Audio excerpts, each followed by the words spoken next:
ভাই আপনার জমির দলিল, এই যে তোর জমির দলিল। মুক্তিযোদ্ধার নাতি নাকি রাজাকার?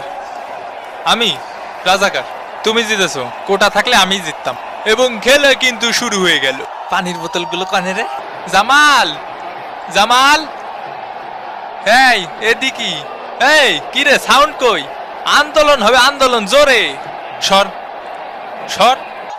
এই এই এই pass, out out, ultra Scott behind, out. ওরে ভাই রে, দুষ্টু ভাই পারে কামড়াইছে ভাই, একদম উড়ন্টু বাইন মাসের মতো উড়ে গেল। এ কাকা, আমাকে কোটা দেবেন না? এই যে কোটা। এ কাকা, এরপরে আমাকে একটা পেনাল্টি দিয়েন। কলম্বিয়ার শট মিস। ওরে শালা মুক্তিযোদ্ধার নাতি রে। এই গেল গেল গেল গেল 6, এই গেল গেল 7 আপ। এ দই দে দই, এদিকে এক গামলা নিয়ে আয়। ইয়ে বল স্যার, শালা রাজাকারের বাচ্চা, বল স্যার।